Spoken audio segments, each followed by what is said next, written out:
चलो बच्चों, तो आज हम लोग मैथ्स में चैप्टर नंबर 14 शुरू करते हैं, जिसका नाम है फैक्टराइजेशन। फैक्टराइजेशन इसका मतलब ये कहते हैं कि जो भी पॉलिनोमियल दिया हुआ हो ना, उस पॉलिनोमियल को फैक्टर करना, या कहते हैं कि भाई उसे तोड़ना, तो उसे सिंपल फैक्टराइजेशन कहते हैं। बराबर ना। पॉलिनोमियल मीन्स क्या है ये तो आपको ध्यान है ना, कि जब नंबर और अल्फ़ाबेट साथ में लिखा जाता हो तो वो एक टर्म वो पॉलिनोमियल कहलाता है। इसके बारे में आगे के चैप्टर में आ चुका था कि पॉलिनोमियल के अलग अलग टाइप्स भी आप लोगों ने देखे थे, कि मोनोमियल, बाइनोमियल, ट्राइनोमियल, ये सब टाइप्स भी देखे थे। इस चैप्टर में हमें उनके फैक्टराइजेशन देखने हैं, और फैक्टराइजेशन देखने हैं तो उसको डायरेक्टली सम से ही करें तो ज़्यादा क्लियर होगा। जैसे आपकी एक्सरसाइज 14.1 शुरू करें, कि 14.1 में पहला क्वेश्चन है जिसमें लिखा हुआ है कि find the common factor from the following. कि ये जो नंबर्स दिए हुए हैं ना, मैंने यहाँ पर सब क्वेश्चन लिख दिए हैं कि भाई उनमें से कॉमन फैक्टर फाइंड करना है। जैसे कि देखो ये पहला ही दिया हुआ है कि 12x और 36, इनमें से कॉमन फैक्टर हमें फाइंड करना है। बराबर। तो कॉमन फैक्टर हम लोग कैसे ढूंढते हैं? दो वे में ढूंढ सकते हैं उसको, कि एक तो पूरा डिटेल में लिखो, कि डिटेल में लिखकर करना हो, और दूसरा डायरेक्ट। पहले डिटेल में समझते हैं, उसके बाद डायरेक्ट आप लोगों को खुद ब खुद आ जाएगा कि आगे के सम्स होंगे ना, उसमें हम लोग डायरेक्ट करेंगे। ये पहला सम है तो उसे हम लोग डिटेल में करते हैं। तो डिटेल में कैसे, कि हमें कॉमन फैक्टर फाइंड करना है ना, तो उसके लिए सबसे पहले ये जो नंबर दिए हुए हैं ना, इनके फैक्टर ढूंढते हैं। कि जैसे कि 12x, तो 12x तो 12 के फैक्टर यहाँ पर लिखते हैं। बराबर ना। 12 के फैक्टर, तो 12 के फैक्टर कैसे करते हैं? आप लोगों को ध्यान है, आप लोग पहले ऐसा करते थे, ये 12 के फैक्टर ऐसे फाइंड करते थे कि 12 उसको पहले 2 से करो तो 6, फिर 2 से करो 3, फिर 3 से करो 1। तो ये 12 का फैक्टर हुआ ना, 2, 2 और 3। तो ये 12 का फैक्टर क्या होगा? 2 मल्टीप्लाई 2 मल्टीप्लाई 3, और पीछे x है ना, तो उसको मल्टीप्लाई x। बराबर ना। इसे फैक्टर कहते हैं, कि भाई जो नंबर दिया हुआ था उसको हमने तोड़ दिया। और यहाँ ध्यान दो कि यहाँ जब फैक्टर करते हैं ना, तो फैक्टर हमेशा प्राइम नंबर का करते हैं। बराबर। किससे करते हैं फैक्टर? प्राइम नंबर से। मतलब कि भाई यहाँ पर ऐसे नंबर ही लिखने हैं जो प्राइम नंबर हो। प्राइम नंबर मतलब जो कोई भी टेबल में ना आते हो। प्राइम नंबर के अलावा फैक्टर मत करना। मतलब 12 है तो 12 को आप ऐसे लिखो 4 3 जा, तो नहीं, वो 4 3 जा नहीं चलेगा। बराबर। जब डायरेक्ट मेथड करोगे ना तो उसमें चलेगा कि भले मत लिखो, लेकिन ये पहले सम है तो इनको जब भी फैक्टर करो तो प्राइम नंबर्स में करना। बराबर। तो यहाँ पर 2 मल्टीप्लाई 2 मल्टीप्लाई 3, 4 3 सा नहीं, 4 को और भी फैक्टराइज होता है ना, 4 का और भी फैक्टर होता है 2 2 सा, तो 4 की जगह पर क्या लिखेंगे? 2 2 सा लिखेंगे। तो हो जाएगा 2 मल्टीप्लाई 3 और पीछे x। बरोबर ना। तो देखो ये 12x का फैक्टर हुआ, उसके बाद 36 का, 36 का भी फैक्टर लिखें, तो 36 को भी ऐसे ही फैक्टर करें हम लोग। बरोबर। ये रफ में करना है, यहाँ बताने की जरूर नहीं है, ये रफ में करने हैं। कि जैसे 36 को 2 से करें तो 18। बरोबर ना। 36 डिवाइड 2 18, फिर 2 से करें तो 9, फिर 3 से करें तो 3, और फिर 3 से करें तो 1।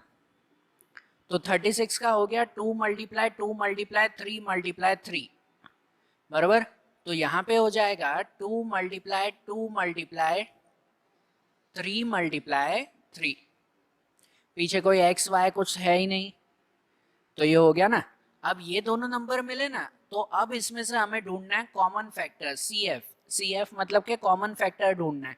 तो दोनों में कौन कौन से कॉमन है वो देखते हैं। जैसे देखो ये 2 2 कॉमन है, ये दूसरा भी एक 2 कॉमन है, और एक 3 कॉमन है, और दूसरा कॉमन नहीं है। बराबर। तो ये तीनों कॉमन है ना, तो वो लिखेंगे भाई एक 2 कॉमन है, मल्टीप्लाई दूसरा एक 2 कॉमन है, फिर एक 3 कॉमन है।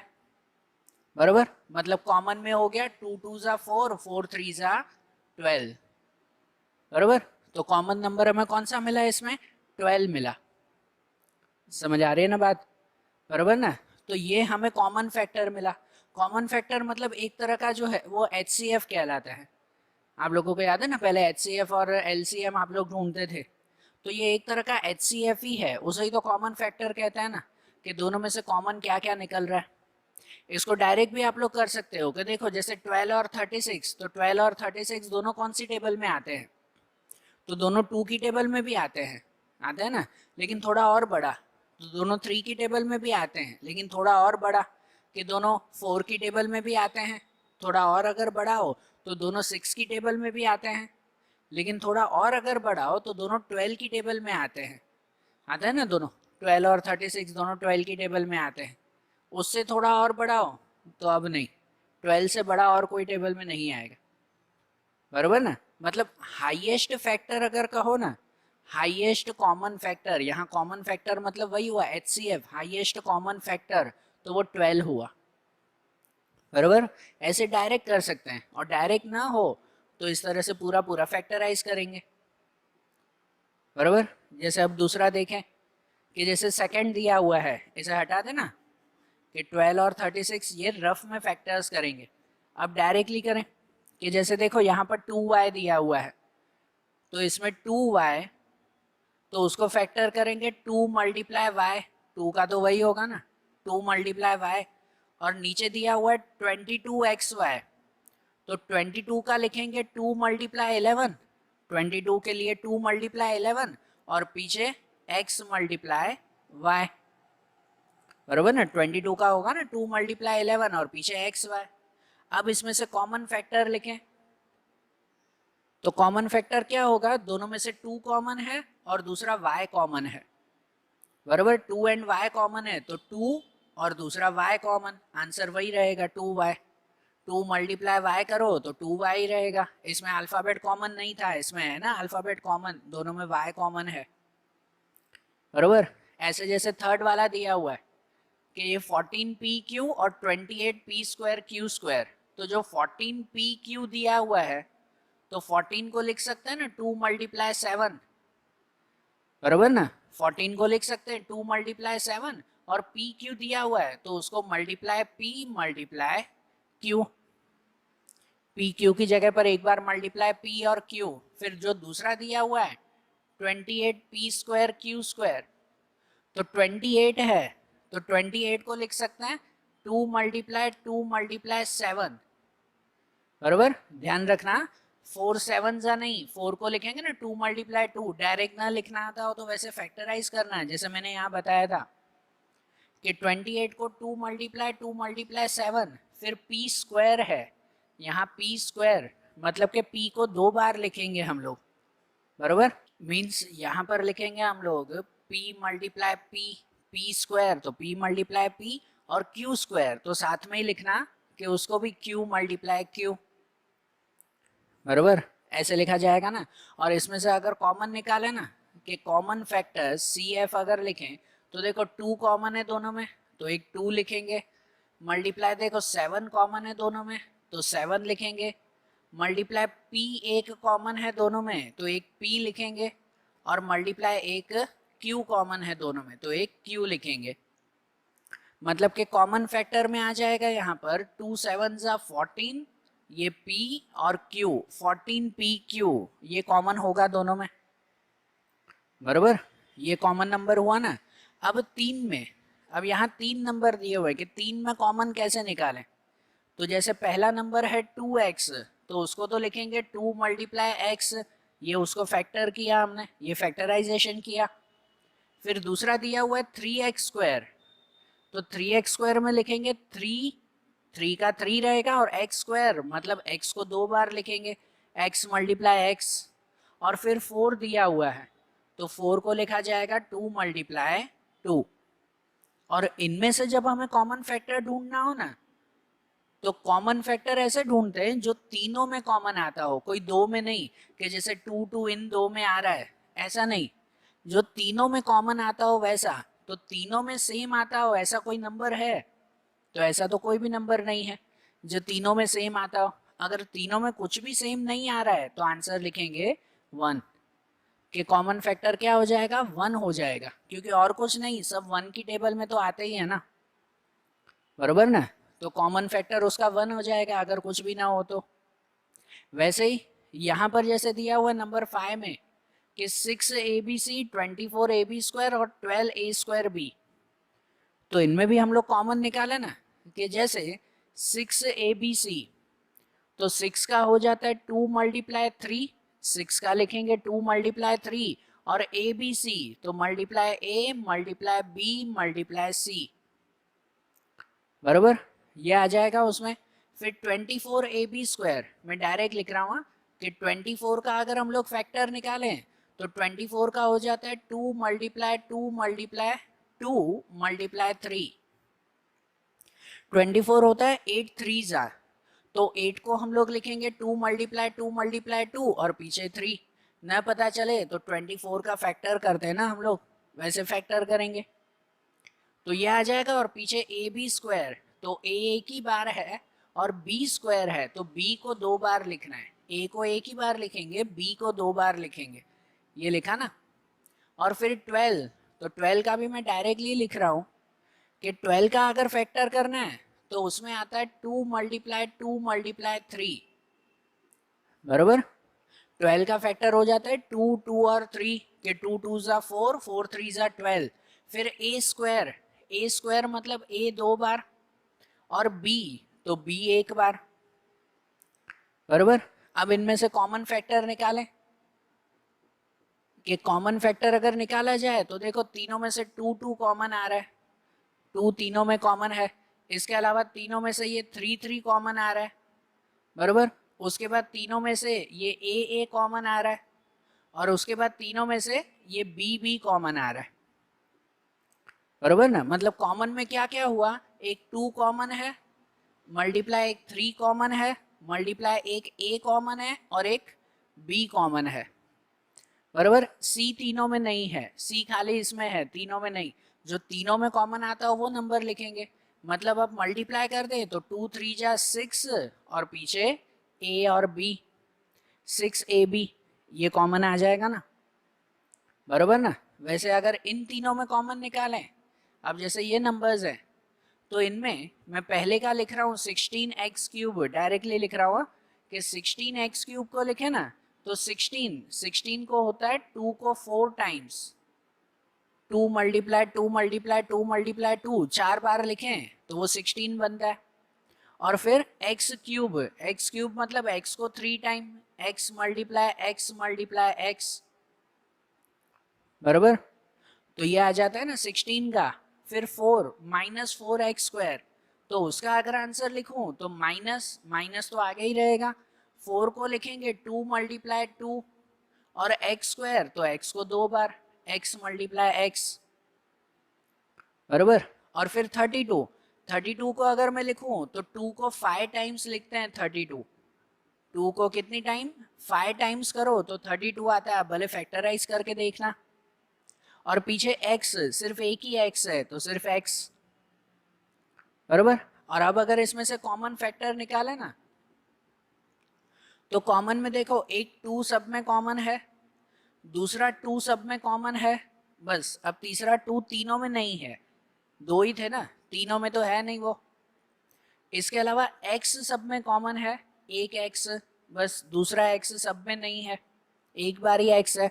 मतलब हो गया 2 मल्टीप्लाई 2, 2 2 बार कॉमन है और एक बार x कॉमन है, तो हो जाएगा 2 2 सा 4 और पीछे x, 4x हो जाएगा, बराबर। ये इसमें से कॉमन आया। फिर वैसे इसमें से 7 में से कॉमन निकालें तो देखो इसमें जैसे पहले 10 के लिए दिया हुआ है 10pq, तो 10pq का लिखेंगे, 10 को लिखेंगे 2 5 ज़ा और फिर पीछे p मल्टीप्लाई q, p और q एक ही बार है ना, बराबर ना।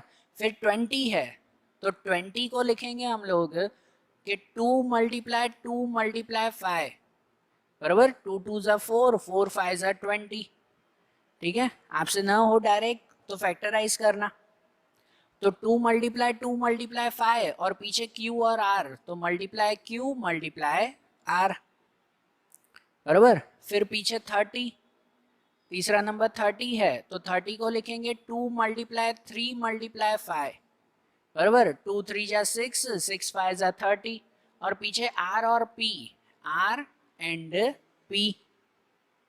अब इनमें से अगर कॉमन निकाले ना तो कॉमन फैक्टर में कॉमन फैक्टर में 2 कॉमन है, 2 कॉमन लिखेंगे, फिर 5 कॉमन है, बराबर। 3 नहीं है तीनों में, खाली इसमें ही 3 है। 5 तीनों में है तो 5 कॉमन। और उसके बाद कोई भी नहीं, अल्फ़ाबेट कोई भी नहीं है, कि जैसे P है तो P तीनों में नहीं है, P 2 में है, या Q भी 2 में है, R भी 2 में है, तीनों में नहीं है। जो तीनों में कॉमन आता हो वही लिखेंगे ना। तो तीनों में कुछ भी कॉमन नहीं, मतलब 2 × 5 लिखेंगे, खाली यही नंबर। तो 2 5 जा 10, ये कॉमन फैक्टर मिल जाएगा सिर्फ 10, बराबर। और जैसे 8th वाले में दिया हुआ है कि यहाँ पर भी अगर मैं पहले का फैक्टर लिखूं 3x² y³ तो 3 का तो 3 रहेगा, x² मतलब x को 2 बार लिखेंगे, और y³ मतलब y को 3 बार लिखेंगे, बराबर। ये हो गया ना। फिर 10x³ y² तो 10, तो पहले नंबर 10 को लिखेंगे, 2 5 जा, फिर x³ मतलब x को 3 बार लिखेंगे, x को 3 बार, और y² तो y को 2 बार लिखेंगे, बराबर। फिर 6x² y² तो 6 को लिखेंगे, 2 3 जा, 2 3 जा, फिर x² मतलब x को 2 बार लिखेंगे, और y² y को भी 2 बार लिखेंगे, और z तो एक z लिखेंगे, बराबर। अब इनमें से अगर कॉमन फैक्टर निकालें तो इनमें से कॉमन फैक्टर ऐसे आ जाता है कि देखो नंबर में देखो तो नंबर में कुछ भी कॉमन नहीं है, नंबर में अभी तक कुछ भी कॉमन नहीं है उसमें से। x में देखो तो x में एक x कॉमन है, एक x लिख सकते हैं, दूसरा भी एक x तीनों में आता है तो एक और x लिख सकते हैं, बराबर। फिर तीसरा x तीनों में नहीं है, इसमें ही है खाली। फिर y देखो, y तीनों में आता है तो एक y लिख सकते हैं, फिर दूसरा भी एक y तीनों में आता है तो एक और y लिख सकते हैं, फिर तीसरा y तीनों में नहीं है, खाली इसमें ही है, और z भी खाली इसी में ही है। मतलब कॉमन सिर्फ यही निकला कि x 2 बार और y 2 बार। तो x अगर 2 बार है तो उसको लिखते हैं x², 2x मत लिख देना, प्लस करना हो ना तो 2x आता है, मल्टीप्लाई करना हो तो x² कि x 2 बार तो x², और y 2 बार तो उसको y²। ये आंसर आ जाएगा, बराबर ना। कॉमन फैक्टर आ जाएगा x² एंड y², बीच में भले मल्टीप्लाई ना लिखो और डायरेक्टली लिखो तो भी ठीक है कि x² एंड y², बराबर। समझ आई बात, फैक्टराइजेशन कैसे करना है या कॉमन कैसे निकालना है, ये हमने पूरा डिटेल में किया। अब नेक्स्ट सम देखें इसमें, जिसमें हम लोग डायरेक्ट करेंगे फिर, ठीक है ना। देखो कि अब जैसे ये सेकंड क्वेश्चन दिया हुआ है कि इसमें दिया हुआ है फैक्टराइजेशन करना, कि अब फैक्टराइजेशन में यहाँ पर दो दो टर्म्स हैं आपके सेकंड क्वेश्चन में। अब जो फैक्टराइजेशन करना है, अब दो टर्म्स मतलब कि बाइनोमियल दिया हुआ है कि जैसे 7x - 42 इसका फैक्टराइजेशन करना है।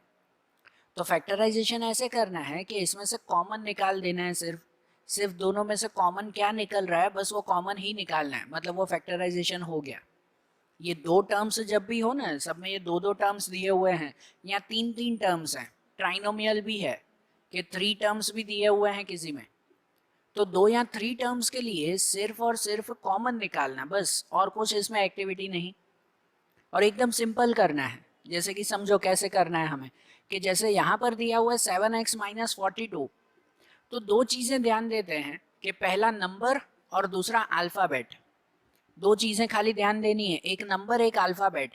कि जैसे अगर नंबर देखो तो 7 और 42, तो 7 और 42 दोनों कौन से सेम टेबल में आते हैं, 7 एंड 42 दोनों कौन से सेम टेबल में आते हैं, वो पहले माइंड में क्लियर किया करो। तो दोनों कौन से टेबल में आते हैं, दोनों 7 की टेबल में आते हैं ना, बड़ी से बड़ी हाईएस्ट नंबर, बराबर। तो हाईएस्ट भी कहो तो ये दोनों 7 की टेबल में ही आते हैं ना। तो दोनों अगर 7 की टेबल में आते हैं ना, मतलब इन दोनों में से 7 कॉमन होगा, बराबर। कॉमन टेबल में आते हैं मतलब वही कॉमन निकालना है, कि दोनों में से नंबर में क्या कॉमन निकलेगा 7, और अल्फ़ाबेट दोनों में कोई सेम है नहीं ना, पहले हम लोग जैसे करते थे ना, करना वैसे ही है, पर अब डायरेक्ट करना है। क्या इन दोनों में से अब अल्फाबेट कोई सेम है? नहीं है, तो बस सिर्फ 7 कॉमन निकालेंगे। और 7 कॉमन निकालने के बाद फिर ब्रैकेट में जो नंबर बच जाए ना वो लिखते हैं। कि जैसे देखो पहले 7x है, तो 7x में से 7 बाहर कॉमन निकाल दिया तो अंदर क्या बचेगा? x बचेगा, बरोबर ना। 7x में से 7 कॉमन निकाल दिया तो अंदर x तो बचेगा ना। और माइनस इस 42 में से भी 7 निकाल दिया, तो 42 में से 7 निकाल दिया तो कितना बचेगा? अब 42 में से जब 7 निकालो तो उसे माइनस मत करना। कितना बचेगा मतलब माइनस मत कर देना कि 42 में से 7 निकाल दिया तो 35 बचेगा। माइनस नहीं, डिवाइड करना है। क्या करना है हमें? डिवाइड। कि 42 में से 7 निकालना मतलब 42 डिवाइड बाय 7 करना। कि 7 की टेबल में 42 कब आता है? तो 7 की टेबल में 42 आता है 6 जा 7 6 जा 42, बरोबर ना। 7 6 जा होता है, मतलब यहाँ पे क्या लिखेंगे हम लोग? 6 लिखेंगे। कि 7 6 जा 42, 42 में से 7 निकालो तो 6 कॉमन आएगा। और बस ये हमारा आंसर, बरोबर ना। ये सिंपल सा आंसर हो गया। कि दो टर्म का फैक्टराइजेशन करना है ना, तो ऐसे ही करना है हमें सिंपल। कि दोनों में से क्या कॉमन निकल रहा है वो उसे बाहर लिख दो, और बाकी जो बचे उसे ब्रैकेट के अंदर लिख दो फिर। जैसे कि अब ये सेकंड देखें, 6p और 12q। तो पहले नंबर देखते हैं कि नंबर ये 6 और 12 वो दोनों कौन सी टेबल में आते हैं। तो जैसे मैंने बताया ये दोनों 2 की टेबल में भी आते हैं, लेकिन बड़े से बड़ा नंबर सोचो कि कौन सी टेबल में आते हैं। ये 2 में भी आते हैं, 3 में भी आते हैं, ये दोनों 6 में भी आते हैं ना दोनों। तो बड़े से बड़ा नंबर दोनों 6 की टेबल में आते हैं, बराबर। तो इसलिए दोनों में से क्या कॉमन निकालेंगे? 6 कॉमन। और अल्फाबेट में कुछ कॉमन नहीं है, तो इन दोनों में से 6 कॉमन निकाल दिया। तो ब्रैकेट में लिख देंगे बचा क्या? 6 कॉमन निकालो तो। जैसे पहले में से अब 6 कॉमन निकाल दिया तो क्या बचेगा? सिर्फ p बचेगा। 6 बाहर निकाल दिया तो खाली p यहाँ पर बचेगा। और माइनस 12 में से 6 कॉमन निकाल दिया तो 12 में से 6 कॉमन निकाल दिया तो 2 बचेगा, बरोबर ना। 2 बचेगा यहाँ पर कि 6 2 जा 12, डिवाइड करते हैं ना, 12 डिवाइड 6 तो 2। और q भी बचेगा ही ना, q तो कॉमन नहीं निकाला, वो भी बचेगा।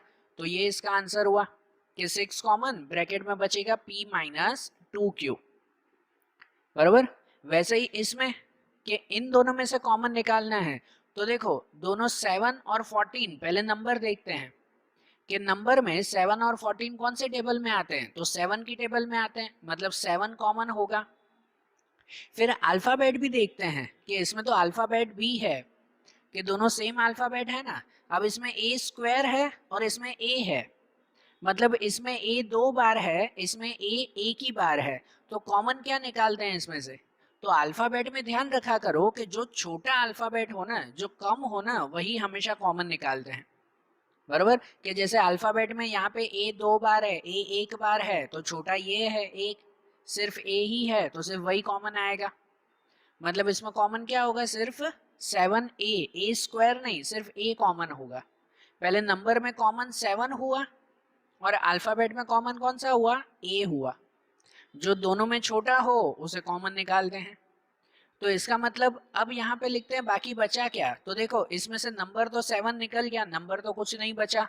फिर ये a स्क्वायर, a 2 बार था, उसमें से एक बार a निकल गया तो एक बार a बचेगा, बराबर ना। एक बार ए निकल गया तो एक बार ए बचेगा, प्लस ये साइन तो वही रखेंगे ना, प्लस इसमें से नंबर देखो कि 14 में से 7 कॉमन निकल गया तो 2 बचेगा, 7 2 जा 14। और ए है तो ए यहाँ पे कॉमन निकल गया तो यहाँ कुछ भी नहीं बचेगा, सिर्फ 2 ही रहेगा फिर, बराबर। तो ये ना ए तो निकल गया तो यहाँ लिखेंगे नहीं ना, यहाँ ए 2 बार था, एक बार निकल गया तो एक बार यहाँ बचा।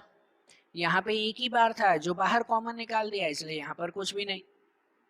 तो ये हो गया ना कॉमन, बरोबर ना। ऐसा ही सिंपल है कि एक एक लाइन में ही हमें कंप्लीट करना है। अब देखो जैसे 16 और 20 है, तो 16 और 20 दोनों कौन सी टेबल में आते हैं?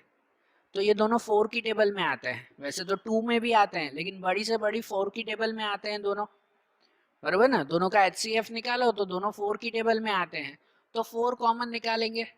और दूसरा देखो Z भी दोनों में है, अल्फाबेट नंबर में 4 कॉमन, अल्फाबेट में Z है, तो z में से छोटा कौन सा है, ये z और z क्यूब, तो ये z छोटा है ना, तो वो z निकालेंगे कॉमन। अब बाकी का ब्रैकेट में लिखें कि देखो माइनस तो रहेगा ही, 16 में से 4 कॉमन निकालो तो 4 बचेगा ना, 4 4 जा 16, बराबर ना, 16 डिवाइड 4 तो 4 बचेगा। z बाहर कॉमन निकाल दिया तो अब यहाँ कुछ भी नहीं बचेगा, सिर्फ ये आगे लिखेंगे प्लस, सिर्फ ये 4 ही रहेगा ना, z तो कॉमन निकाल दिया। अब ये 20 में से 4 कॉमन निकाला तो क्या बचेगा, 5 बचेगा। और ये z क्यूब है, z को 3 टाइम्स, तो z को 3 टाइम्स में से एक z निकाल दिया तो बचेगा z स्क्वायर, बराबर ना, z को 3 टाइम्स है उसमें से एक z निकाल दिया तो z स्क्वायर बचेगा। ये हमारा आंसर, बराबर। जैसे इसमें है कि 20 और 30 ये दोनों नंबर हैं, तो 20 और 30 दोनों कौन सी टेबल में आते हैं, तो दोनों 10 की टेबल में आते हैं। इसमें भी सोचा करो कि देखो दोनों 2 की टेबल में तो आते हैं, लेकिन उससे भी बड़ी कोई टेबल में आते हैं, तो बड़ी से बड़ी दोनों 10 की टेबल में आएंगे, बराबर। तो ये दोनों 10 की टेबल में आते हैं तो 10 लिख दें कॉमन। और l दोनों में कॉमन है ना, l स्क्वायर और l, तो छोटा ये l है तो l कॉमन निकालेंगे। फिर m भी दोनों में कॉमन है, दोनों में सेम ही है तो वो m कॉमन निकाल दें। और a नहीं है दोनों में तो a कॉमन नहीं होगा। तो ब्रैकेट में लिखें अब क्या बचेगा कि देखो 20 में से 10 कॉमन निकाल दिया तो 2 बचेगा, 20 डिवाइड 10 तो 2 बचेगा। ये l स्क्वायर, l को 2 बार, उसमें से एक l कॉमन निकल गया तो एक l बचेगा, बराबर ना, l स्क्वायर में से l कॉमन तो l बचेगा। फिर m में से m कॉमन तो अब यहाँ कुछ भी नहीं बचेगा फिर। और प्लस 30 में से 10 कॉमन तो 3 बचेगा, बराबर ना, 30 डिवाइड 10 तो 3 बचेगा उसमें। ये a, तो a कॉमन नहीं निकाला तो a बचेगा, l कॉमन हो गया, m भी कॉमन हो गया तो वो नहीं बचेगा, बचेगा सिर्फ यही 2l प्लस 3a। ठीक है, जैसे कि ये क्वेश्चन है 5x square y and 15xy square, तो पहले नंबर 5 और 15 दोनों कौन सी टेबल में आते हैं, तो ये 5 और 15 दोनों 5 की टेबल में आते हैं, 5 कॉमन। फिर x भी दोनों में है तो x स्क्वायर और x छोटा कौन सा हुआ, x छोटा हुआ तो वो x कॉमन आएगा। और y भी दोनों में है तो y और y स्क्वायर छोटा नंबर कौन सा हुआ, y हुआ तो वो y कॉमन, बराबर। तो अब यहाँ ब्रैकेट में लिखेंगे कि देखो 5 में से 5 कॉमन हो गया तो नंबर तो लिखेंगे नहीं, x 2 बार है तो x 2 बार में से एक बार x कॉमन तो एक x बचेगा। फिर ये y है तो y में से y कॉमन तो यहाँ कुछ भी नहीं बचेगा, y कॉमन हो गया ना तो अब कुछ भी नहीं। माइनस 15 में से 5 कॉमन तो 3 बचेगा, 15 में से 5 कॉमन होगा तो 3 बचेगा।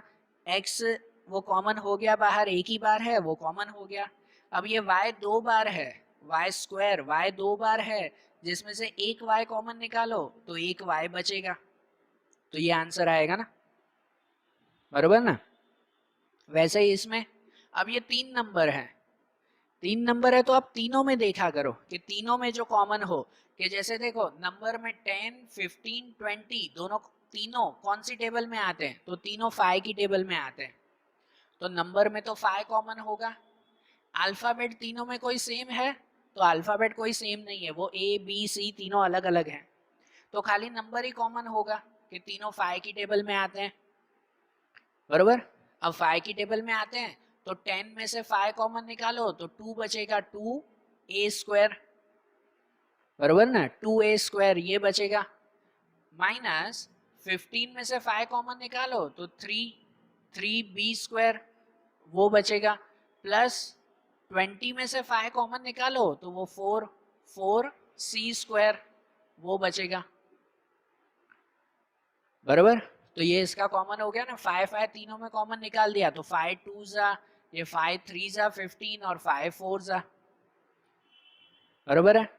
वैसे ही इसमें 8th वाले में कि यहाँ पर भी 3 नंबर है तो पहले नंबर 4 4 4, तो तीनों में से कॉमन 4 ही होगा ना, तीनों सेम नंबर है तो कॉमन वही रहेगा 4, 4 कॉमन निकालेंगे। और अल्फाबेट में तो देखो A वो तीनों में है ये ए स्क्वायर, ये ए और ए, तो जो छोटा हो वो कॉमन निकालते हैं, तो छोटा पावर ये ए ही हुआ ना, तो ए कॉमन, बरोबर। दूसरा कोई अल्फाबेट, तो बी तीनों में नहीं है, सी भी तीनों में नहीं है, तो खाली ए कॉमन निकलेगा। तो अब ब्रैकेट में लिखेंगे, अंदर क्या बचेगा, तो देखो पहले में से 4 तो निकल गया, माइनस है माइनस रखेंगे, 4 तो कॉमन निकल गया। ए स्क्वायर, ए 2 बार था, एक बार कॉमन निकला, तो एक बार ए बचेगा, बरोबर।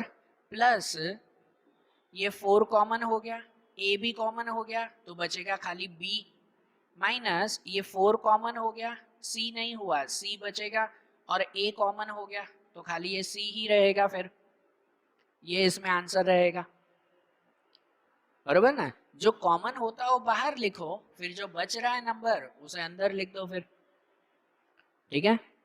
अब जैसे ये 9th वाला है कि इसमें कोई नंबर नहीं है, तो अल्फाबेट देखते हैं। जैसे देखो x तीनों में है ना, x तीनों में है कि भाई उसमें x स्क्वायर है, x है और x है, तो छोटा पावर x है तो x ही रखेंगे।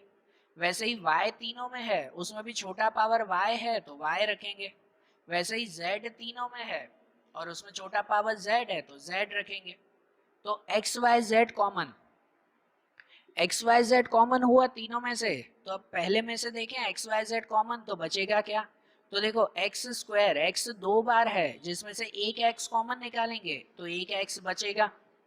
फिर y कॉमन निकाल दिया, z भी कॉमन निकाल दिया, तो वो नहीं बचेंगे, खाली x ही रहेगा, बराबर। प्लस ये x कॉमन, ये y स्क्वायर, y 2 बार है, जिसमें से एक y कॉमन निकालेंगे तो एक y बचेगा फिर, बरोबर। और ऐसे z यहाँ कॉमन निकाल देंगे तो यहाँ पे कुछ भी नहीं, सिर्फ y बचेगा।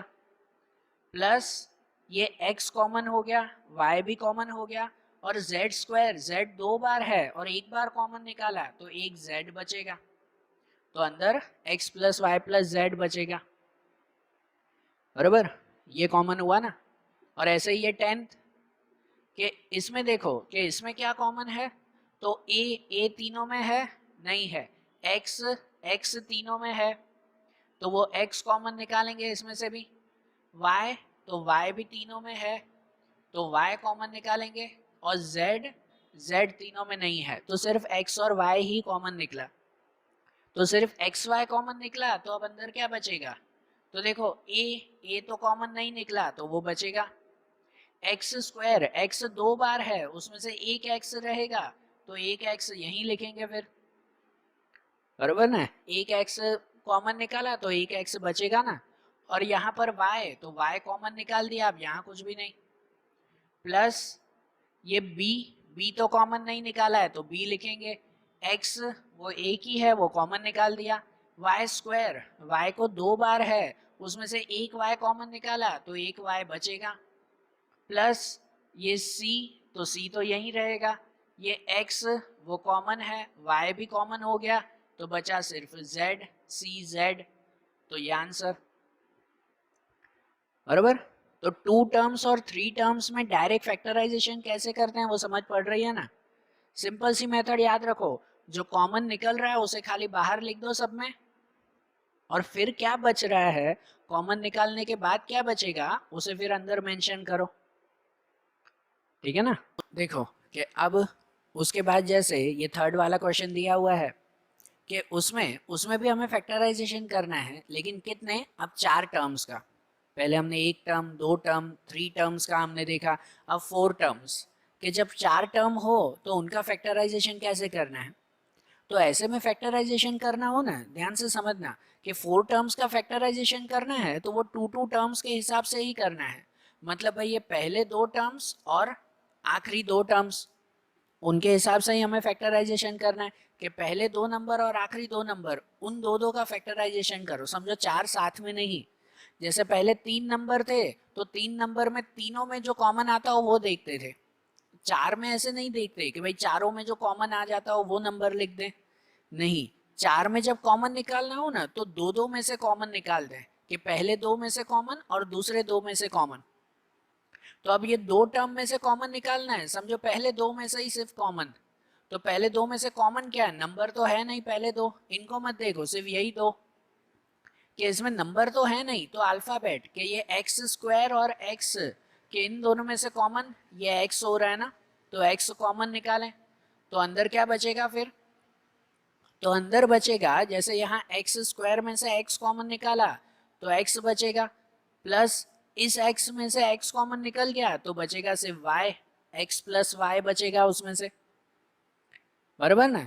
फिर ये बीच में प्लस है तो प्लस, अब इन दोनों में से कॉमन निकालते हैं कि इन दोनों में से अगर कॉमन निकालें तो इन दोनों में से कॉमन निकलेगा 8, बराबर, दोनों में नंबर 8 है ना, और अल्फाबेट दोनों में कॉमन नहीं है तो 8 ही रखते हैं, बराबर। तो 8 रख दें तो उसमें उसमें यहाँ पे बचेगा x, 8x में से 8 कॉमन तो x बचेगा, प्लस 8y में से ये 8 कॉमन तो y बचेगा, बराबर ना। सिंपल है ना ये कि भाई देखो पहले दो में से और दूसरे दो में से कॉमन, लेकिन एक चीज ध्यान रखते हैं कि जब इन दो में से कॉमन निकालो ना तो ये ब्रैकेट दोनों में सेम बचना चाहिए हमेशा, साइन भी सेम होनी चाहिए, अगर सेम नहीं बच रहा है तो उसका फिर दूसरा कुछ अरेंजमेंट करते हैं, बराबर। लेकिन हमेशा ये दोनों ब्रैकेट सेम ही आने चाहिए, आ गए ना दोनों ब्रैकेट सेम, तो फिर उसको ऐसे लिखते हैं कि जो दोनों ब्रैकेट सेम आ गए ना उसको पहले लिख देते हैं एक ब्रैकेट में x प्लस वाई, भाई एक साथ करके लिख देते हैं ये दोनों सेम आए वो, और दूसरे ब्रैकेट में लिखते हैं जो सेम नहीं आया ना, जो बाहर बच गया वो कि x बचा और दूसरा प्लस 8 बचा, ये इसका फैक्टराइजेशन हुआ, बराबर। चार टर्म का फैक्टराइजेशन कैसे करना है ये ध्यान से समझना कि दो दो टर्म में से फैक्टर करते हैं हम लोग, पहले दोनों में से कॉमन x तो अंदर बचेगा ये x प्लस वाई, इन दोनों में से कॉमन ये 8 तो अंदर बचेगा x प्लस वाई, तो एक ये x प्लस वाई जो हुआ उसे पहले लिखेंगे, जो दोनों में सेम ही आना चाहिए उसे पहले लिख दें, फिर जो नंबर बाहर कॉमन निकाले ना उसे दूसरे ब्रैकेट में लिख दें, बराबर। जैसे अब इन दोनों में देखें, यहाँ पर जैसे दिया हुआ है कि इसमें इन दोनों में से कॉमन निकालें और ये दोनों में से कॉमन निकालें, कि देखो इन दोनों में से कॉमन क्या है, पहले नंबर देखते हैं, 15 और 6 दोनों कौन सी टेबल में आते हैं, तो दोनों आते हैं वो 3 की टेबल में, तो 3 कॉमन निकालेंगे, बराबर ना, दोनों 3 की टेबल में आते हैं, और अल्फाबेट दोनों में कोई सेम है तो अल्फाबेट दोनों में x सेम है, x दोनों में सेम है, बराबर। तो ब्रैकेट में क्या बचेगा कि देखो 15 में से 3 कॉमन निकाला तो क्या बचेगा फिर 5 बचेगा, बराबर, 15 डिवाइड बाय 3 तो 5, x बाहर कॉमन हो गया तो बचेगा ओनली y, सिर्फ y बचेगा, माइनस 6 में से 3 कॉमन निकाल दिया तो बचेगा 2, जैसे पहले कर रहे थे ना दो टर्म में वैसे ही, 6 में से 3 कॉमन तो 2 बचेगा, और x बाहर कॉमन आ गया तो और कुछ भी नहीं, बस यही 5y माइनस 2, प्लस प्लस अब इन दोनों में से कॉमन, तो दोनों 5 और 2 कौन सी टेबल में आते हैं, कोई टेबल में नहीं आते, अल्फाबेट दोनों में कौन सा सेम है, कुछ भी नहीं, दोनों में कुछ भी कॉमन नहीं निकल रहा है, जब कुछ भी कॉमन ना निकले ना तो बाहर 1 लिख देते हैं, बराबर। कुछ भी कॉमन नहीं निकल रहा है मतलब क्या कॉमन करेंगे फिर 1, कि और कुछ नहीं, दोनों 1 की टेबल में तो आते ही है ना, तो यहाँ पे वही रहेगा, कुछ कॉमन ही नहीं निकला तो 5y रहेगा और माइनस 2 ही रहेगा, देखो दोनों ब्रैकेट सेम आ गए ना, 5y माइनस 2, बराबर, ये दोनों ब्रैकेट सेम आ गए, तो अब ये जो दोनों ब्रैकेट सेम आ गए उसे पहले लिख देंगे 5y माइनस 2, और जो दोनों ब्रैकेट सेम नहीं हुए मतलब जो बाहर कॉमन निकाला उसे दूसरे में लिख देंगे 3x प्लस 1, बराबर ना, तो ये हमारा आंसर, सिंपल है ना। वैसे ही इसमें जैसे थर्ड वाला है तो इन दोनों में से और इन दोनों में से कॉमन निकालें, अब ध्यान से समझना है इसे कि जैसे इन दोनों में से कॉमन निकालें तो दोनों में नंबर तो है नहीं, अल्फाबेट कौन सा कॉमन है x, तो x कॉमन निकालते हैं, तो पहले में से x कॉमन हो जाएगा तो बचेगा a, प्लस दूसरे में से x कॉमन हो जाएगा तो बचेगा b, बराबर, माइनस अब यहाँ चीज ध्यान रखो, यहाँ पर जो हमने कॉमन निकाला ना तो उसमें सब में बीच में प्लस ही था, बराबर, तो प्लस हो तो कोई चेंज नहीं करते हैं, लेकिन अगर माइनस हो ना तो फिर अंदर की साइन चेंज कर देते हैं, वो साइन बदल देते हैं फिर, बराबर। यहाँ प्लस था तो अंदर की साइन नहीं बदली, वो प्लस ही रहने दिया, माइनस हो तो माइनस ही रहने दिया। लेकिन अगर बीच में माइनस हो, ये चीज याद रखना कि अगर बीच में माइनस हो तो फिर अंदर की साइन चेंज हो जाएगी, कॉमन निकालते वक्त तो वो साइन चेंज हो जाएगी। मतलब यहाँ पर ए वाई और बी वाई इन दोनों में से कॉमन निकालें तो दोनों में से वाई कॉमन है, बराबर। y दोनों में से कॉमन है तो अंदर क्या बचेगा, फिर इसमें से y निकाल दिया तो a बचेगा और साइन बदल जाएगी, प्लस हो जाएगा, क्योंकि बाहर माइनस है ना तो साइन बदलेगी। और इसमें से y कॉमन निकाल दिया तो b बचेगा। तो देखो अब दोनों ब्रैकेट सेम आ गया ना, a प्लस बी, बराबर। साइन बदली इसीलिए है ना, बाहर माइनस हो तो साइन चेंज होगी, तो ये दोनों ब्रैकेट सेम आएंगे। ओके, तो ये जो दोनों ब्रैकेट सेम आ गए उसे एक साथ लिख दें, a प्लस बी, और जो सेम नहीं आया उसे लिखें, मतलब जो कॉमन निकाला वो x माइनस वाई, ये दोनों साथ में लिख दिया हमने, बराबर। हो गए ना ये दोनों कंप्लीट भी। अब वैसे ही इसमें इनमें देखें, अब यहाँ पे ध्यान देना, ये 4 और 5 दोनों क्वेश्चन अच्छी तरह से समझना कि जैसे इसमें अगर मैं इन दोनों में से कॉमन निकालूं ना, ध्यान से समझना, तो देखो दोनों में से 15 कॉमन है, तो इसमें से 15 कॉमन निकाला तो बचेगा पी क्यू, और इसमें से 15 निकाल दिया तो कुछ भी नहीं बचेगा, 1, कोई अल्फाबेट नंबर कुछ भी नहीं बचेगा, पूरा ही 15 कॉमन, तो अंदर 1 ही बचेगा।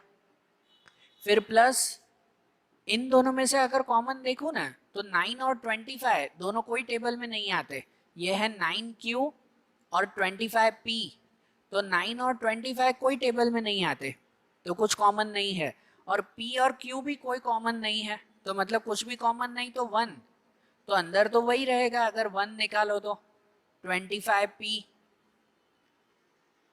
बराबर। देखो मतलब अब यहाँ पे मैंने दो दो में से कॉमन निकाला ना, तो दो दो में से कॉमन निकालते वक्त दोनों में सेम ब्रैकेट नहीं आया, आया दोनों में सेम नहीं ना, सब में देखो सेम आ रहा था, सेम ही था ना, और आना ही चाहिए सब में सेम, इसमें नहीं आया। तो अगर नहीं आ रहा है ना तो मतलब जो क्वेश्चन है ना, तो उस क्वेश्चन को ही पहले हमें अरेंज करना पड़ेगा, बराबर। क्या करना होगा, उस क्वेश्चन को अरेंज करना होगा।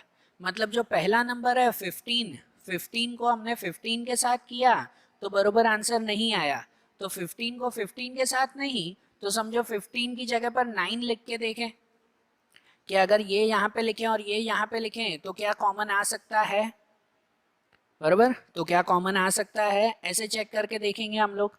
मतलब ऐसे रख के देखें कि चलो 15PQ, और इसे स्वाइप कर दें, इसको यहाँ पे इसको यहाँ पे, बराबर ना, स्वाइप करके देख लें कि प्लस 9Q, 9Q यहाँ पे और 15 यहाँ पे, ये अरेंज कर दिया, प्लस 25P,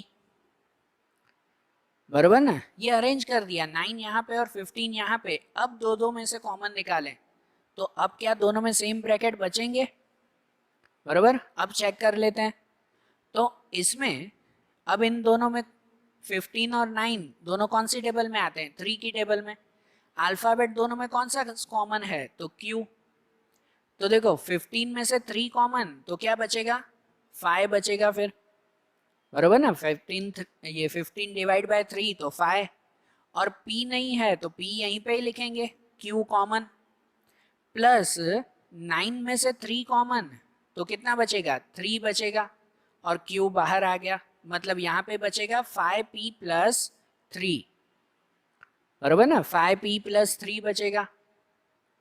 प्लस इन दोनों में से देखते हैं कि इन दोनों में से कॉमन क्या है, तो इन दोनों में से कॉमन वो दोनों 5 की टेबल में आते हैं, 15 और 25, तो 5 कॉमन निकालें, अल्फाबेट तो है नहीं, तो इसमें से 5 कॉमन निकाल दो, 15 डिवाइड बाय 5 तो 3, प्लस 25 डिवाइड बाय 5 तो 5 बचेगा, और पीछे P, 5P, तो अब दोनों ब्रैकेट सेम आए, तो हाँ आए।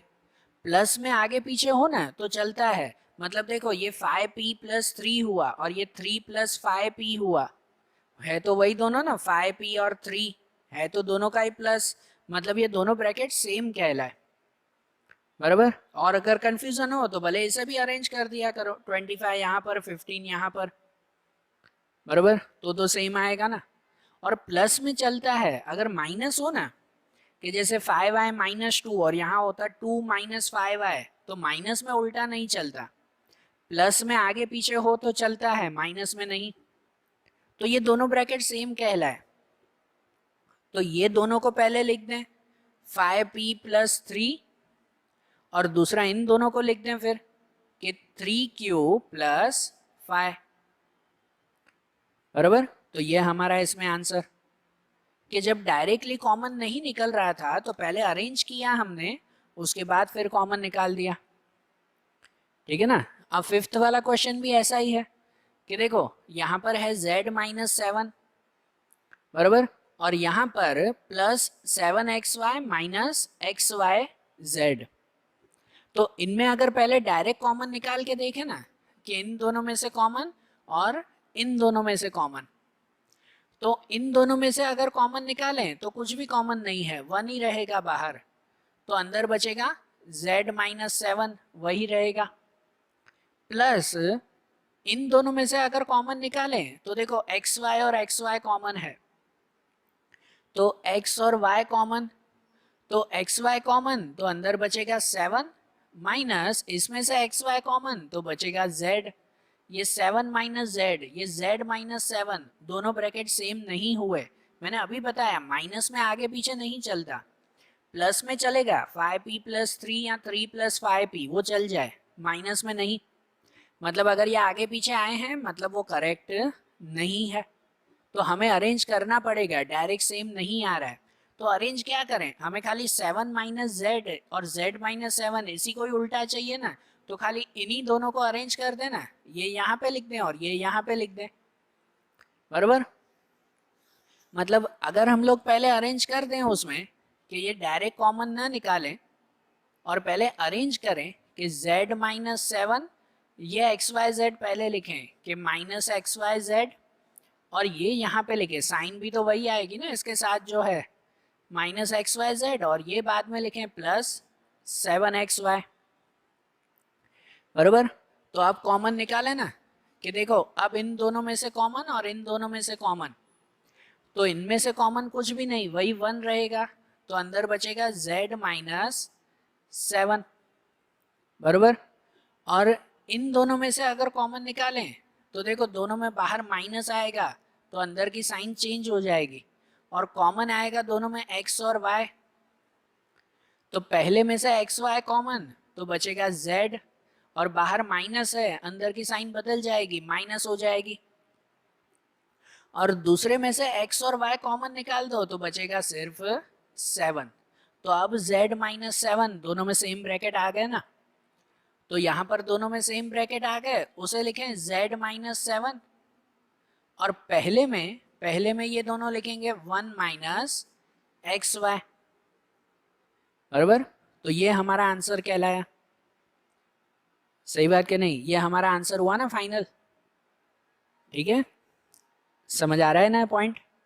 तो देखो आज जैसे हमने ये फैक्टराइजेशन की मेथड देखी ना, ये पहली मेथड हमने समझी, अब ऐसे ही इनके आगे की मेथड, आगे की एक्सरसाइज, वो अब हम लोग अगले वीडियोस में देखेंगे। Okay, thank you.